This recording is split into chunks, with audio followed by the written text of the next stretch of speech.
এই সাধারণ চেহারার বয়স্ক অবিবাহিত মহিলাটি নিজের কোমরবন্ধনী খুলে ফেলেন। যখন ডাকাতটি খুব উত্তেজিত অবস্থায় ছিল তখন তিনি নিজের বিয়ে করার কথা ভাবলেন। তিনি ডাকাতটিকে চেয়ারে বাঁধেন এবং তাকে তাইশাং লাওজুনের গোপন শক্তিবর্ধক বড়ি জোর করে খাওয়ান।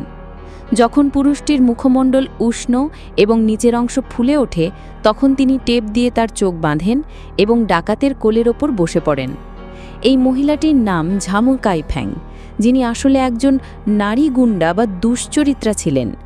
পেট্রোল স্টেশনে কাজ করার সুযোগ নিয়ে তিনি প্রতিদিন নিজের শিকার খুঁজতেন। এখানে প্রতিদিন প্রচুর পুরুষ আসত, কিন্তু কেউই তাকে একবারের জন্য তাকে দেখত না। এর বিপরীতে একই স্টেশনে দায়িত্বরত সুন্দরী এবং আকর্ষণীয় ডা মেইলি গ্রাহকদের কাছে অত্যন্ত জনপ্রিয় ছিলেন। একদিন এক বৃদ্ধ পেট্রোল স্টেশনে আসেন। তিনি ডা মেইলিকে বলেন যে প্রতিদিন দাঁড়িয়ে কাজ করাটা খুব কষ্টকর, তাই তিনি তাকে একজোড়া আরামদায়ক জুতোর প্যাড দিতে চেয়েছিলেন। কিন্তু ডা মেইলি নির্দয়ভাবে তা প্রত্যাখ্যান করেন, উপহাস করে বলেন যে তিনি বুড়ো হয়ে বাচ্চা ঘাস খেতে চাইছেন।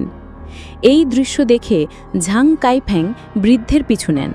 নির্লজ্জভাবে তিনি বলেন যে জুতোর প্যাডগুলো তার জন্য উপযুক্ত, কিন্তু অবাক করা বিষয় হল সেই বৃদ্ধও নির্দয়ভাবে চলে যান।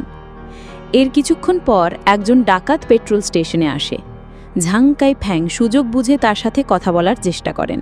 ঠিক তখনই তার দীর্ঘদিনের গোপনে পছন্দ করা একজন পুলিশ অফিসার কফি কিনতে আসেন।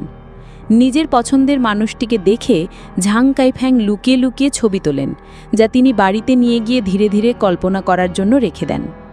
অপ্রত্যাশিতভাবে দা মেইলি ঝাং কাইফ্যাংয়ের এই লজ্জাজনক আচরণ ধরে ফেলেন।